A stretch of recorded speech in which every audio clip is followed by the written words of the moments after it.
discarded to freeze in a rusted truck, a haunted and homeless Navy SEAL veteran used his final, pitiful settlement check to buy Cutler's Folly, a barren, notoriously cursed island off the brutal coast of Maine.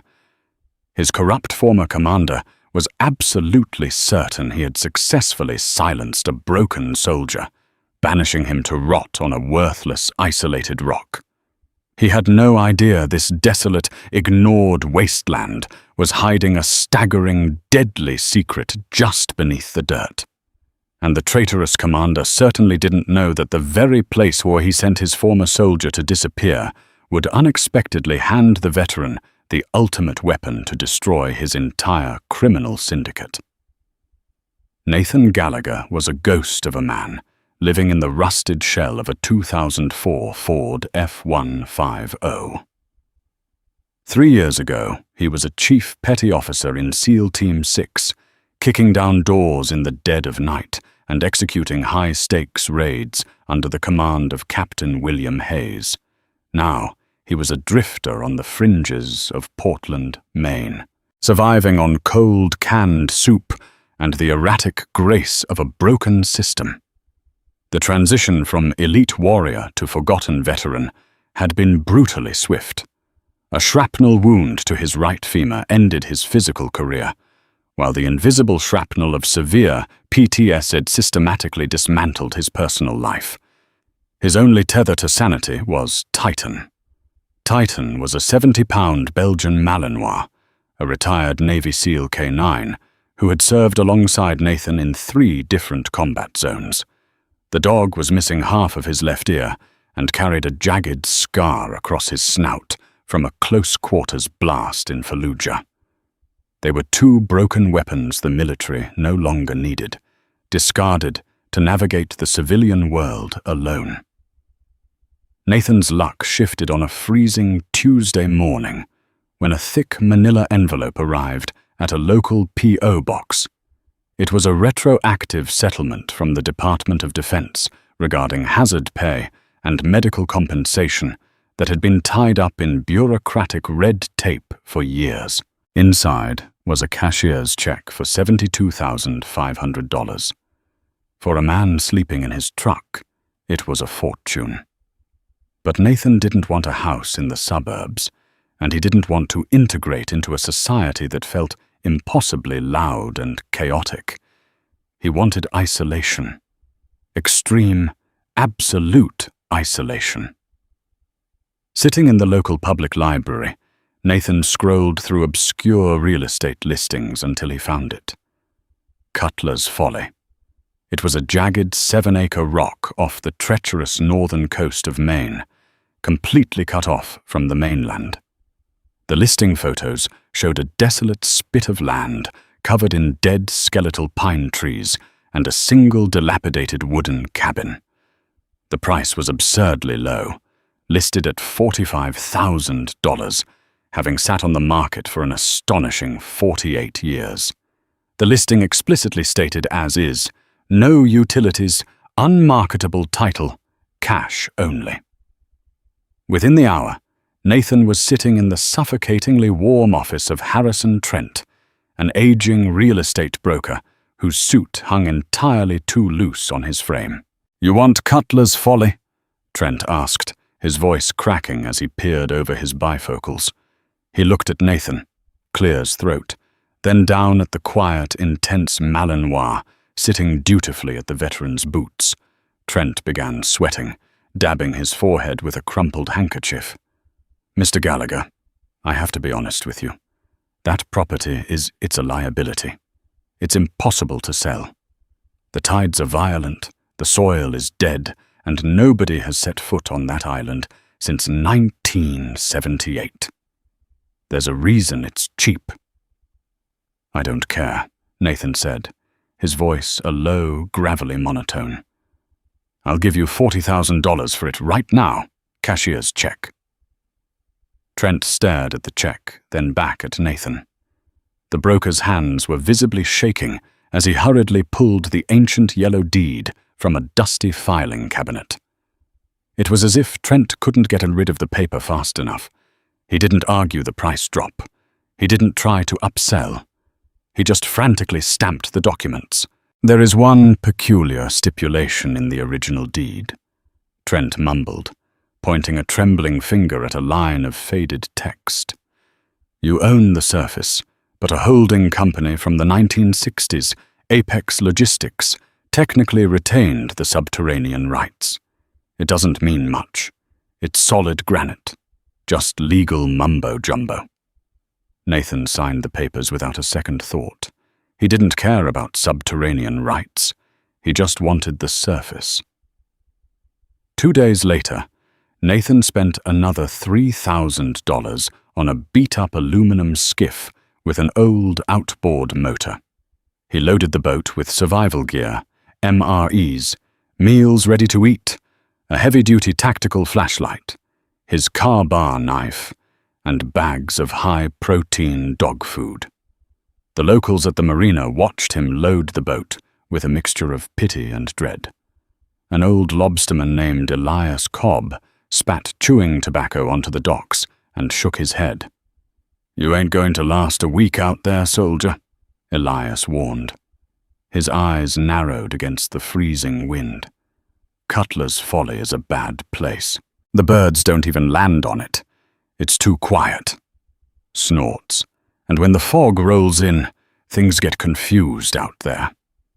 Nathan didn't reply. He untied the lines, pulled the ripcord on the outboard motor, and steered the skiff into the choppy grey Atlantic. Titan stood at the bow, his nose twitching as he took in the heavy, salt air.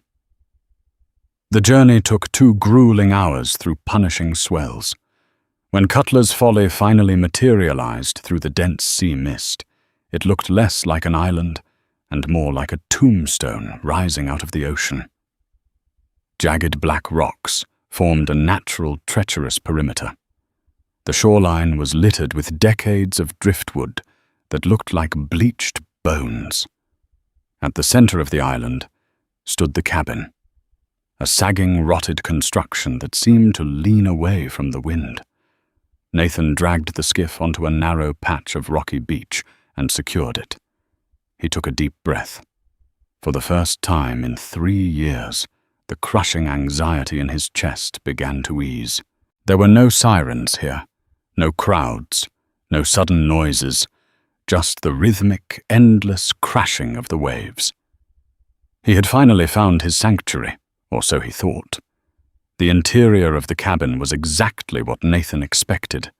A graveyard of forgotten furniture covered in thick layers of dust and rat droppings. He spent the remaining daylight hours sweeping out the debris, laying out his sleeping bag, and boarding up a broken window with scrap wood to block the biting wind. As the sun dipped below the horizon, the temperature plummeted, and an unnatural darkness swallowed the island. There was no light pollution out here. The darkness was absolute. Nathan lit a kerosene lantern, its warm orange glow casting long, dancing shadows against the rotting walls. He cracked open an MRE and shared a portion of the dried beef with Titan. For a few hours, everything was peaceful. Nathan read a paperback novel, and Titan slept heavily by his feet. The dog's rhythmic breathing the only sound besides the ocean, but around 1 a.m., the atmosphere in the cabin shifted. Nathan didn't hear anything, but the hairs on the back of his neck stood up. It was a visceral, biological reaction, the same phantom warning he used to get in the narrow alleys of a combat zone right before an ambush. His heart rate spiked. At his feet, Titan's eyes snapped open. The Malinois didn't whine. He didn't bark. Barking was for civilian dogs. Navy SEAL K-9S are trained to be completely silent when tracking a threat, communicating solely through body language.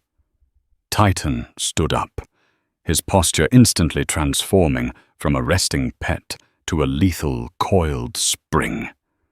The thick fur along his spine stood straight up, his ears pinned back, and his nose dropped toward the floorboards, sniffing frantically. "What is it, boy?" Nathan whispered, his hand instinctively reaching for the crowbar knife resting on his rucksack. Titan ignored him. The dog began pacing the perimeter of the small cabin, his nose dragging along the baseboards. He paused near the center of the room, scratched violently at a rotting rug, and then looked back at Nathan. Titan's eyes were wide, fixated on the floor. Nathan grabbed his tactical flashlight and stepped over to the rug. He kicked it aside. Underneath, the floorboards were warped and water-damaged, but completely solid. Nothing was there. "You're spooking yourself, buddy," Nathan muttered, though his own pulse was pounding in his ears. But Titan wasn't done. Snorts. The dog let out a low, barely audible growl, a sound that vibrated deep in his chest, and trotted to the heavy wooden door of the cabin. He sat down facing it, looking over his shoulder at Nathan. It was the canine tactical indicator for target acquired, permission to pursue. Nathan's military instincts overrode his logic. Something was wrong. He clicked the flashlight on, chambered his grip on the heavy knife, and pushed the cabin door open. The freezing wind howled, instantly cutting through Nathan's jacket. Titan shot out of the cabin, nose to the ground, navigating the pitch-black island with terrifying speed and precision. Nathan followed the beam of his flashlight, sprinting to keep up with the dog. Titan didn't lead him toward the water. Instead, the dog darted toward the dense, tangled cluster of dead pine trees on the highest elevated point of the island. The terrain here was treacherous, covered in thick moss, loose slate, and thorny underbrush. Suddenly, Titan stopped. He was standing near the base of a massive, split boulder, scratching frantically at the earth. He was digging with a furious, desperate energy, tearing through decades of accumulated soil and dead pine needles. Nathan approached cautiously, shining Snorts, the blinding LED light, onto the spot. "Back up, Titan! Halt!" Nathan commanded. The dog instantly stopped and took 2 steps back, though his body remained entirely rigid. Nathan dropped to his knees in the freezing dirt and used his gloved hands to clear the remaining soil Titan had loosened. His fingers brushed against something hard, not rock, not wood, metal. Nathan dug faster, his breath pluming in the freezing air. He cleared a 3-foot perimeter, revealing a flat, heavy surface. He brushed the remaining dirt away, and his blood ran cold. Buried beneath the earth was a massive industrial steel hatch. It looked like the entry point to a submarine or an underground bunker.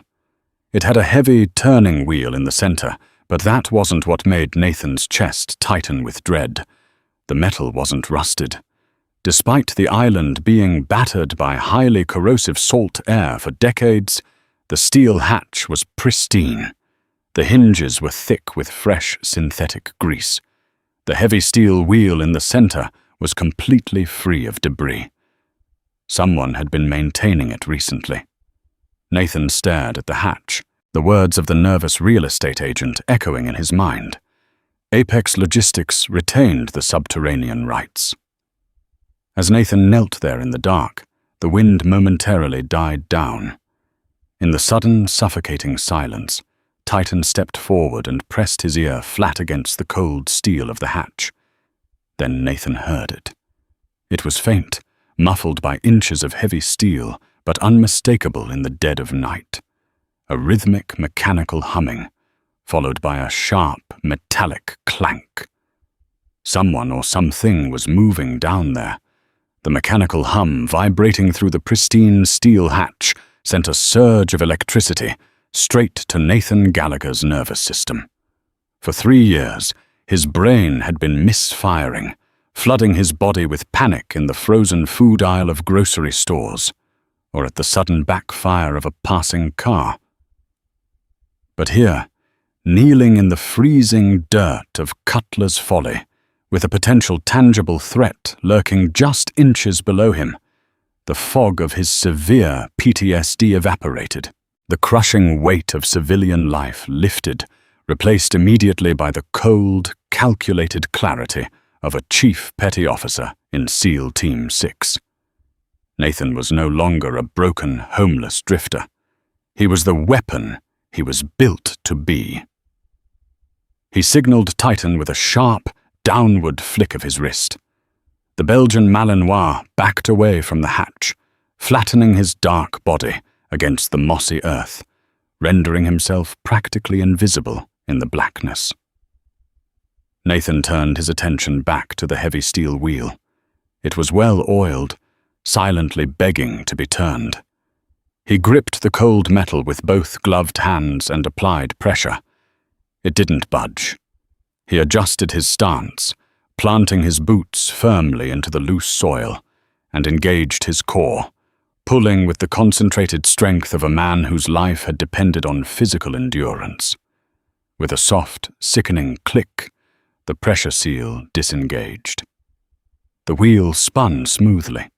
Nathan gripped the handle of his car-bar knife, holding it securely in his right hand, while he used his left to lift the heavy steel plate. The hatch swung upward on silent hydraulic hinges, releasing a rush of warm, stale air that smelled strongly of ozone, copper, and synthetic machine oil. The scent was distinctly modern, entirely out of place on a cursed, uninhabited rock in the northern Atlantic. Below him lay a perfectly vertical shaft, lined with an aluminum ladder, dropping down into impenetrable darkness. The mechanical humming was louder now, a steady, rhythmic thrumming of heavy-duty ventilation systems and power generators. Nathan reached into his tactical vest, retrieved a green chemical light, snapped it, and dropped it down the shaft.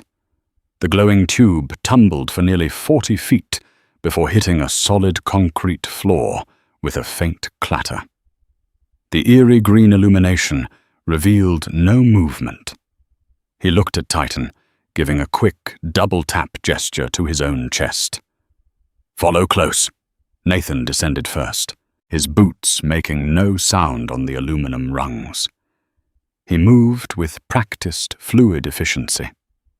His senses dialed up to their absolute maximum.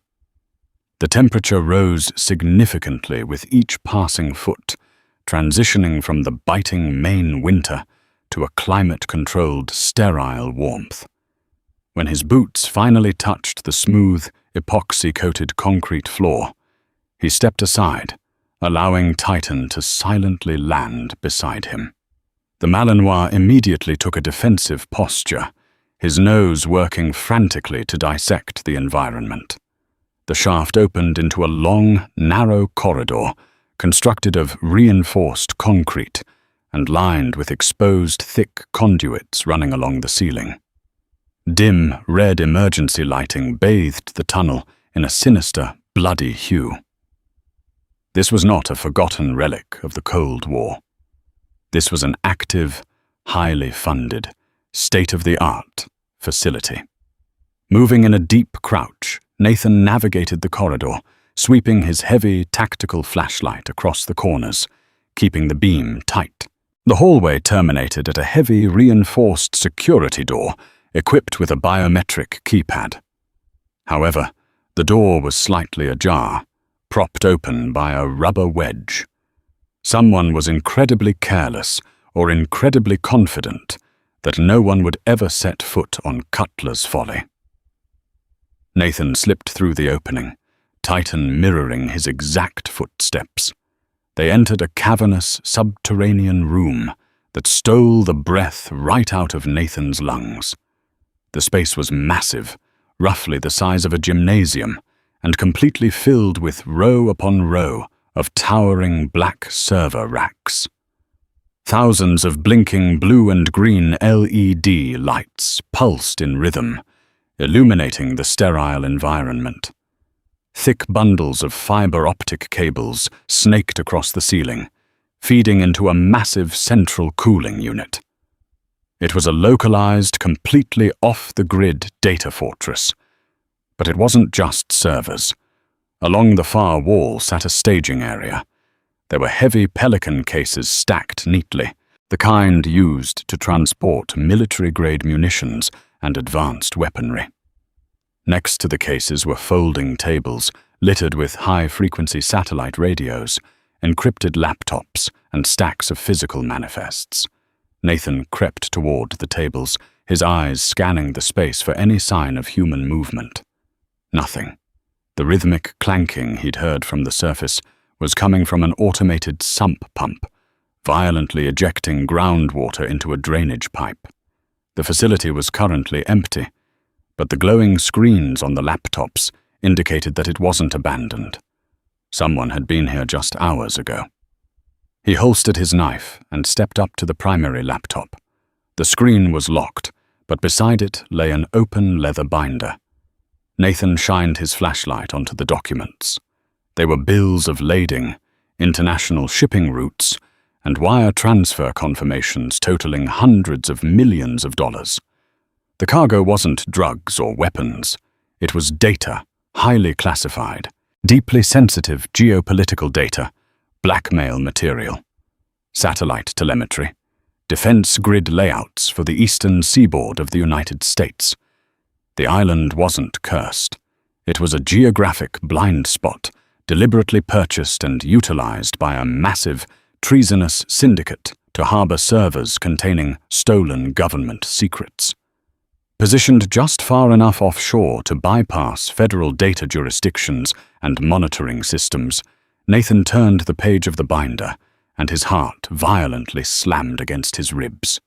There, stamped at the bottom of an encrypted authorization log, was a signature he recognized instantly. He had seen that precise, sharp handwriting on countless mission briefings, deployment papers, and ultimately his own medical discharge forms. Captain William Hayes, Nathan's former commanding officer. The man who had orchestrated the disastrous raid in Fallujah that destroyed Nathan's leg and scarred Titan. The man who had pushed for Nathan to be quietly discharged and forgotten, ensuring his medical files were buried in bureaucratic limbo. Hayes wasn't a hero. He was a traitor using his high-level security clearance to funnel defense secrets to holding company, Apex Logistics. And he had used the blood and sacrifice of men like Nathan as a smokescreen for his operations. A sickening realization washed over him. The retroactive settlement check, the money that allowed him to buy Cutler's folly, wasn't a bureaucratic miracle. It was a payoff. Hayes had likely approved the back pay to keep the homeless veteran quiet, never anticipating that Nathan's profound desire for isolation would lead him to purchase the exact useless rock where Hayes hid his treason. Suddenly, Titan's ears snapped forward. The dog emitted a silent rumbling vibration in his chest and spun toward the far end of the server farm. Nathan immediately cut his flashlight. Total darkness swallowed the room, save for the blinking server lights. A heavy metallic groaning echoed from the opposite wall. It was a set of hydraulic doors opening to what must have been a subterranean docking bay connected to the ocean. The sound of sloshing water echoed through the chamber, followed by the heavy thud of combat boots hitting the concrete floor. "Get the drive swapped and initiate the purge." A harsh, clear's throat, authoritative voice echoed through the cavern. "Hayes wants this node wiped by sunrise. The feds are sniffing around the shell company." "Copy that, Lawson," the second voice replied, taking the primary servers offline now. 3 men, heavily armed private contractors, Nathan could see their silhouettes moving against the blue glow of the servers. They were carrying suppressed submachine guns and wearing tactical plate carriers. Nathan was unarmed, save for a 7-inch piece of sharpened steel. He was outnumbered, trapped 40 feet underground and facing heavily armed mercenaries. He looked down at Titan, whose eyes, snorts, were locked onto the encroaching targets. A fierce predatory calm settled over Nathan. They had taken his career. They had taken his peace of mind.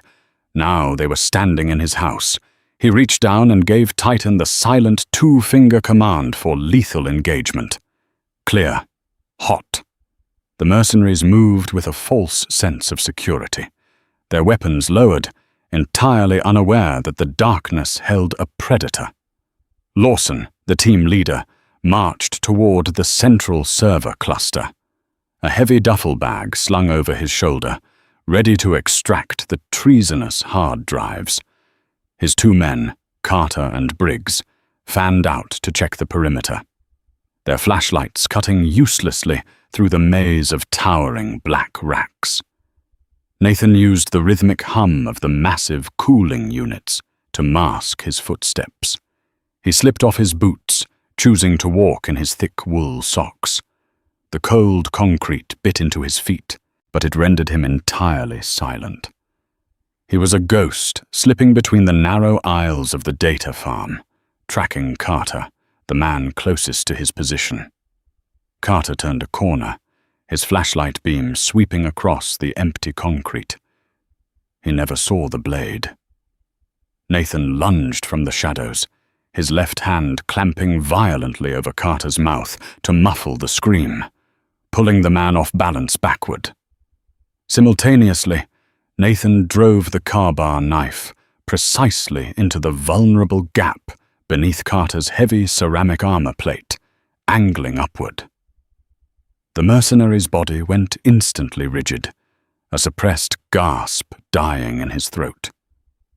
Nathan lowered the lifeless 220-pound man to the floor without making a single sound, smoothly sliding the submachine gun from the mercenary's limp hands. It was an H&K MP5, fully suppressed. Nathan checked the chamber, feeling the cold, familiar mechanics of the weapon. The balance was perfect. Across the room, Lawson yelled out, "Carter, get over here and help with these encryptions. The firewall is fighting back." Silence hung heavy in the subterranean chamber. "Carter!" Lawson barked, his voice laced with sudden irritation. He looked up from the laptop. "Briggs, go find him. Tell him to stop screwing around." Briggs unslung his rifle and moved down the adjacent aisle, his flashlight beam bouncing erratically. "Carter, man, stop messing with—" A terrifying guttural snarl shattered the sterile silence of the bunker. Before Briggs could even raise his weapon, 70 pounds of heavily muscled, highly trained Belgian Malinois launched out of the blackness. Titan hit Briggs' center mass with the force of a speeding truck. The mercenary was thrown violently backward, his weapon clattering uselessly across the concrete floor. Titan's powerful jaws clamped down on Briggs's dominant forearm, the canine teeth sinking straight through the tactical fabric and into the bone with a sickening crunch. Briggs screamed, a raw, agonizing sound of pure terror, as he thrashed wildly on the ground, trying to punch the massive dog away. Titan didn't yield an inch. He shifted his grip, violently shaking his head, tearing muscle, and completely neutralizing the threat. Lawson spun around, his eyes wide with shock. He raised his weapon, aiming wildly at the thrashing shadows. "What the hell is that?" he screamed, his finger tightening on the trigger. Poof! Clear's throat, and cough. Poof! 3 suppressed rounds cut through the air. Nathan emerged from the darkness at a dead sprint, firing from the shoulder. The first round shattered Lawson's flashlight. The second and third rounds slammed perfectly into Lawson's chest plate. The kinetic impact knocked the wind out of the mercenary, throwing him backward against the heavy metal table. Lawson gasped, struggling to bring his weapon up, but Nathan was already there. With ruthless efficiency, Nathan kicked the mercenary's rifle into the darkness, grabbed Lawson by the tactical vest, and slammed him brutally onto the concrete floor.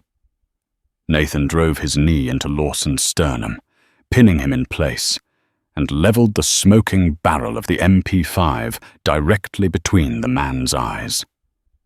"Don't," Nathan whispered, his voice as cold and unforgiving as the ocean above them.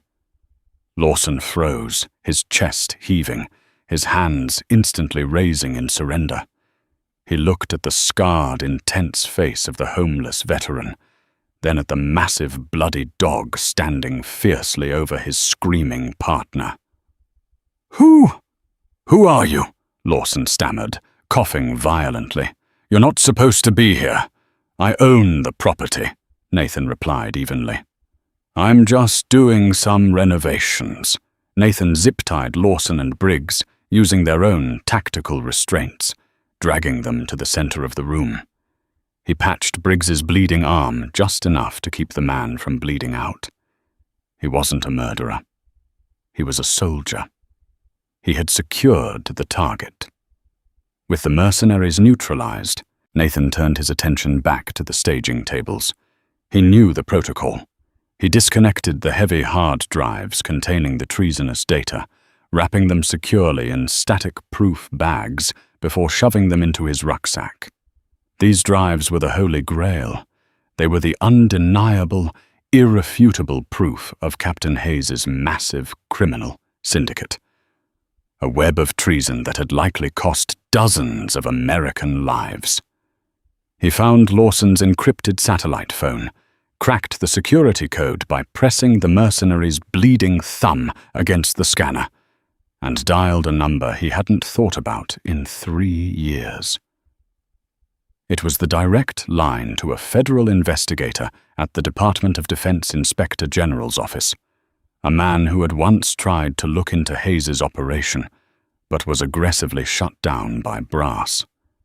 The phone rang twice. "Agent Miller," a groggy voice answered. "Miller, it's Chief Gallagher," Nathan said, his voice steady. "I have something you've been looking for. I need a secure extraction team at Cutler's Folly, coast of Maine. Bring a lot of handcuffs." By dawn, the desolate shoreline of Cutler's Folly was swarming with black tactical helicopters and heavily armed federal agents. The sheer magnitude of the discovery sent shockwaves through the Department of Defense. The drives Nathan secured unraveled a massive espionage ring. Within 48 hours, Captain William Hayes was dragged out of his home in Virginia in handcuffs, his career and his life completely dismantled. Apex Logistics was seized, its assets frozen, and its board of directors arrested. Nathan Gallagher stood on the rocky precipice of his island, watching the sun rise over the Atlantic, painting the sky in brilliant hues of orange and gold. Titan sat patiently by his side, the ocean breeze ruffling his dark fur. A federal agent approached Nathan, holding a heavy clipboard. "The government is seizing the subterranean levels, Gallagher. It's a massive crime scene." But the surface, "The deed is legally yours. Furthermore, the whistleblower bounty on an espionage case of this magnitude."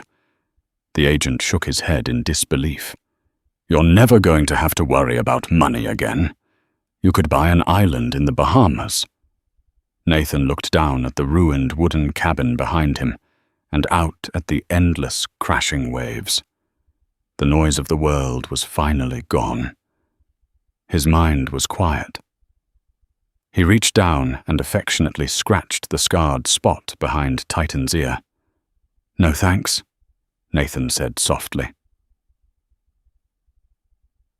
Snore, Mr. "I think I'll stay right here. It's a good place for a dog." If Nathan and Titan's incredible journey of survival, justice, and redemption kept you on the edge of your seat, smash that like button and hit subscribe. These real-life stories of forgotten heroes finding their peace and taking down massive corruption need to be heard. Share this video with a friend who loves an unforgettable twist and drop a comment below, telling us what you would do if you found a secret bunker under your house. See you next time. Clears throat and cough. Hi, my name is Riley Collins, the owner and manager of Tampa Ruthless Hearts. After watching the video, a homeless Navy SEAL bought an impossible-to-sell island. His dog found why nobody lived there. I'd really like to know what you think. How did this story make you feel? For me, the strongest feeling was seeing hope return when everything seemed lost. Even as a fictional story, it reminds us that loyalty, trust, and staying calm under pressure can uncover opportunities we never expected. Titan's bond with Nathan was something I won't forget. What part of the story surprised you the most? Do you think you would have stayed on the island after discovering its secret?